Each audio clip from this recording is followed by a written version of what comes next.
Perjuangan Nabi Muhammad SAW dalam menyebarkan kebaikan-kebaikan dalam syariat agama menginspirasi para wali untuk terus menyebarkan ajaran kebaikan kepada sebanyak-banyaknya umat manusia.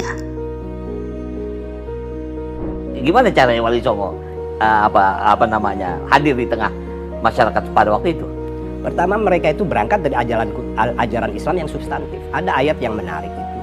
Ud'u ila sabili rabbika bil hikmah wal mau'izatil hasanah wajadilhum billati hiya ahsan.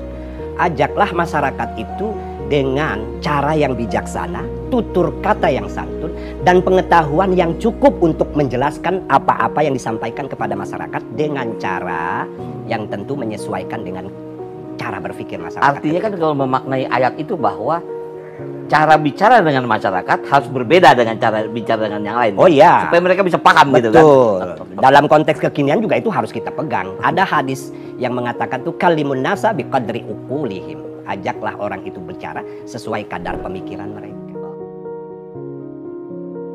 Pertama kali ketika para wali datang ke Nusantara, yang diajarkan adalah bagaimana menumbuhkan semangat etos dalam diri manusia-manusia Nusantara, etos barakah. Ada kepercayaan diri, bahwa dengan Islam ada kepercayaan diri. Bahkan yang non-muslim sekalipun ada etos dan juga rasa pede. Jangan rendah diri meskipun bukan muslim tapi sama-sama diangkat. Inilah tema kita ya, tentang komunitas Hindu Bali. Kondisi sosio-budaya masyarakat di masa awal dakwah Sunan Giri bagaimana? Tentang dakwahnya itu. Pasti kan situasi itu kan sedang transisi. Ya, betul. Bagaimana, apakah ada penolakan? Nah, itulah cerdasnya Sunan Giri. Jadi Sunan Giri ini sangat memahami konteks dari sosial politik saat itu. Kalau wali-wali Songo lainnya memang dia tidak begitu dekat dengan kekuasaan. Tapi Sunan Giri ini memiliki terah raja, jadi akhirnya beliau sangat mumpuni untuk menggunakan kekuasaannya. Yang bagaimana dia adalah putra dari salah satu terah Brawijaya, kan? Itu kemudian dia gunakan untuk apa? Untuk tidak langsung menghabisi ataupun menghilangkan ajaran-ajaran sebelumnya, termasuk Hindu, Buddha, itu masih dibiarkan saja. Tapi dengan pelan-pelan kemudian tradisinya itu diambil alih, dirangkul, kemudian disisipin nilai-nilai keislaman. Itu yang paling utama dilakukan oleh Sunan Giri. Nabi Muhammad SAW juga mengajarkan kepada manusia untuk selalu berperilaku lemah lembut, saling mengasihi, juga menghormati. Bahkan perintah saling menghormati telah diturunkan Allah Subhanahu wa Ta'ala dalam surat An-Nisa ayat 86.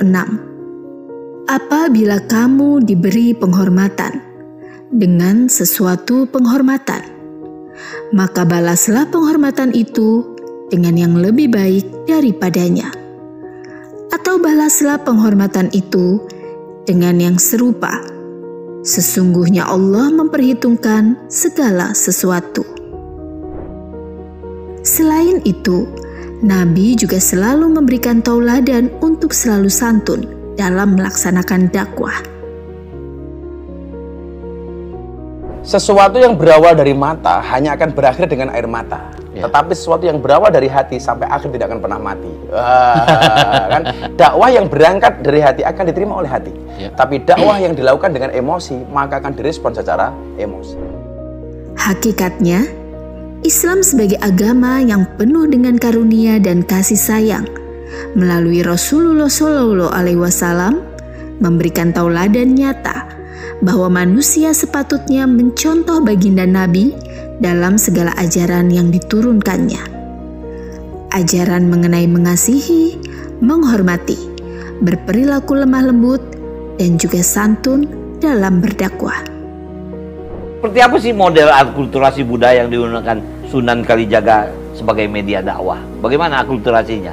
Akulturasinya beliau sangat memahami ataupun mendekatkan antara nilai-nilai Islam dimasukkan ke dalam sebuah tradisi yang ada. Tadi saya katakan wayang, kemudian gamelan, itu mau dimasukin betul dengan nilai-nilai keislaman sehingga itu tidak tercerabut dari akarnya. Makanya mengapa kemudian Borobudur tetap ada, kemudian Prambanan tetap ada, karena tidak langsung dihapus ataupun dihilangkan, tapi pelan-pelan kemudian masyarakatnya diberikan sebuah pemahaman. Apalagi kemudian Sunan Kalijaga juga sama seperti hal lainnya, menggunakan lagu-lagu kecil dolanan untuk dijadikan sebuah ajaran kepada anak-anak kecil, seperti yang terkenal adalah gundul-gundul pacul. Bagaimana cara Sunan Kalijaga memadukan nilai Islam ini dengan kebudayaan yang berkembang pada waktu itu? Bagaimana cara beliau memadukannya nih Gus? Sunan Kalijaga tidak langsung menghapus ataupun menghilangkan tradisi yang ada. Misalkan ada alat gamelan, kayak kita punya ini gamelan, kemudian wayang, itu masih dipakai oleh Sunan Kalijaga. Hanya saja kemudian nilai-nilai Islam dimasukkan. Misalkan gamelan nanti dinamai dengan Nyai Sedati, artinya Sahadaten. Kemudian wayang-wayang juga dimunculkan tokoh-tokoh baru, misalkan Gareng, Petro, Semar, itu tokoh baru yang dicetak oleh Sunan Kalijaga.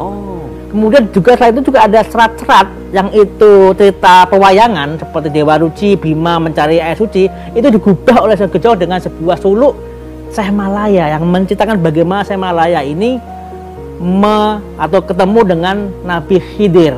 Semoga momen Maulid Nabi kali ini dapat memberikan spirit bagi kita semua untuk dapat meneladani hal baik yang telah dicontohkan juga diperintahkan oleh Nabi Muhammad SAW.